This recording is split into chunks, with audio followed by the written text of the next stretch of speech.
Hello students and learning coaches, this is Mr. Kennedy and I've been wanting to make this video for a little while. We're going to be talking today about number lines and hundreds charts. I want to show you how we can use those in math class. So as you guys are moving into more complex math problems, I want to make sure that you have the tools to help you feel successful. And two of those tools are number lines and hundreds charts. So you see those here. Here's a number line. Here's a hundreds chart. Hundreds chart almost always goes exactly to 100. Number lines change. There's some that only go to 10, some that go to 20. And then when I was teaching in the classroom, I even had one that went all the way up to 100 around my classroom. But the one that goes up to 20 should be a good one for you to use for second grade math. So I want to show you a couple examples of how we might use these number lines to help us out. All right. And so here's what we're going to do. For 7 plus 5, I'm going to grab my pen tool here. What I like to do is just find the bigger of those two numbers. So I'll just start at 7. It doesn't matter which one, but if you do it that way, you'll have fewer jumps to do. So if I start at 7, and since it's an addition problem, I'm going to jump up. So every time I jump, I count 1. So there 1, 2, 3, 4, 5, and I end up at my answer 12. Okay? And then for subtraction problems, it's the same thing. We're just going to go backwards. So this time I'll start up at my 15, and then I'm going to go back 8. So here we go. 1, 2, 3, 4, 5, 6, 7, 8. End up at my answer 7. Okay? So you can probably see this is really helpful to make sure that we're getting really accurate, because it can be tough to remember all of the different addition and subtraction facts in our head. Over time, as you practice more and more, you'll start to get more and more of those problems in your head. Just like 1 plus 1 is probably really easy for you to remember now. At one point, that wasn't so easy, but you practiced it so many times that it's really easy. So over time, you're going to grow until you know 17 plus 3, that's just going to pop in your head right away. But until then, number lines are a really great way to help us with that. Okay. Now I want to show you how to use that same thing, but this time with multi-digit addition problems. Okay. So for this one, and I'm going to ask you, remember what we've done with these so far. We're going to start here in our ones place. In the first problem, 7 plus 5. We actually just did that one, starting at 7. I go 1. Remember, it's important to remember it's every time you jump up. So when I get to the next number, it's 1, 2, 3, 4, and 5. 7 plus 5 is 12. So you probably remember I'm going to write that this way. Okay. Then let me change color so you can see the difference. Now I'm going to do, I've got 1, 4, and 3. So what I like to do, I'm just going to put 1 and 4 together. That's 5. And then 5 plus 3. So I'm at 5 here. I'm going to go up 1, 2, 3. And that gets me at 8. Okay. And then 3 plus 1, I actually am not even going to use the number line for that, because in my head I can say, well, plus 1 just means the next number. I can show you what that looks like, but you probably can do that too. 3 plus 1 is just, boom, that next number, 4. Okay, so we get our final answer. See how helpful that number line is to make sure we get the right answer? Well, it's also helpful to have a hundreds chart, but since it only goes up to 100, we don't want to use it with 3-digit numbers like this one. But for 2-digit numbers, this can be a helpful one to use too. I'll be honest, I use a number line way more than I use a hundreds chart, but this is also another really good tool. I just wanted to give you as a backup. So here's how I would use this.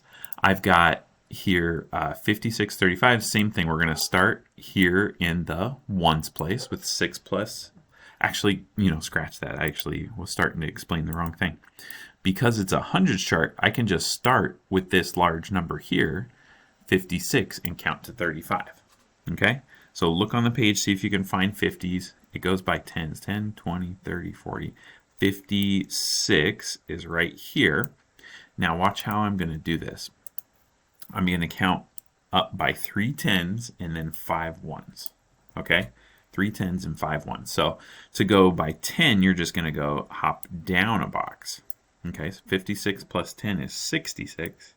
Another 10, 76. And the third 10, 86.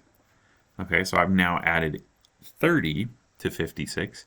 Now I want to add 5 more. So this one I'm going to go 1, 2, 3, 4, and then I've got to jump down to that last box over here, 5. So I get 91 as my answer. Okay, so you can use a number line or a hundreds chart. I wanted to show you how the hundreds chart works. You basically, when you go down, you're adding 10. When you go up, you're subtracting 10.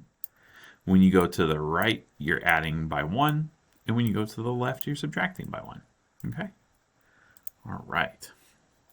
So I'm going to show you with subtraction and a number line. Pretty similar thing. So we're going to start with, right here in the ones place, I've got 9 take away 5. There's 2 different ways to do that. You can start at 5 and go up to 9, or start at 9 and go back to 5. Either way, I'll show you both ways. So I'm going to start at 9 and go back. I can go back to 5, or I can go back 5 spaces. Because fact families have so many different combinations, I could do it lots of different ways. So the first way, I'm just going to go back 5. 1, 2, 3, 4, 5. That ends me up at 4. Okay? So I want to show you, I'll use a couple different colors, that actually works with different numbers too. So if I have it at 5 and I count up to 9, watch this. 1, 2, 3, 4. See, that gets me at 9. Okay, so there's a couple different ways to do that too. Now I'm on to 2 minus 5. I'm going to do my borrowing over here. So I got 3 in the hundreds place. Bring that 100 over here to the tens place. And that gives me 12. Okay, now I'm at 12 take away 5. Okay, so let's clear this board off. And 2 different ways for you to do that. You can start at the 5 and you can go up to 12, or start at the 12 and go back to 5. Since I did it the other way last time, this time I'll start at 5 and I'll go up to 12. Ready? 1, 2, 3, 4, 5, 6, 7. Okay, so it's the difference between 12 and 5 is 7. And then 3 take away 2. You guys get that with 1. All right. And then lastly, for the hundreds chart, similar kind of deal. We're going to go and grab, let's see here, 58 minus 24. So let's find 58 on the chart. See it right here. Okay. And now what do you think? How are we going to go backwards? Remember, going up is actually getting less. So take away 10, and then 10 more would be 20. So I just took away the 20 so far. Okay, now I just need to go backwards 4 more. So now I'm going to go left. 1, 2, 3, 4. Ends me at my answer, 34. Okay, so lots and lots of different ways to use these things, but I wanted to show you guys, give you the tools. What I would recommend is that you print at least the number line off. You don't need to print the hundreds chart if you don't think you'll use it as much, but definitely I would print out the number line and just keep it wherever you do math work at.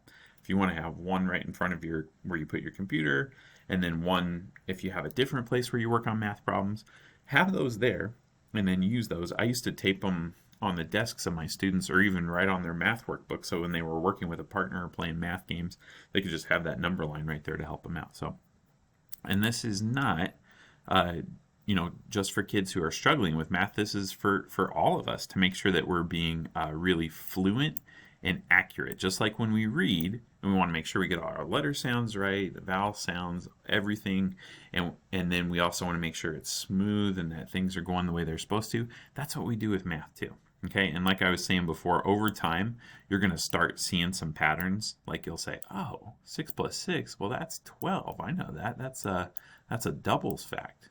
So you'll start to notice those over time and won't have to use the chart as much. But until then, if you see a problem that you're like, I want to make sure I get the right answer, use that hundreds chart. Okay? All right, guys, thank you so much for watching. I hope you all have a great rest of the day.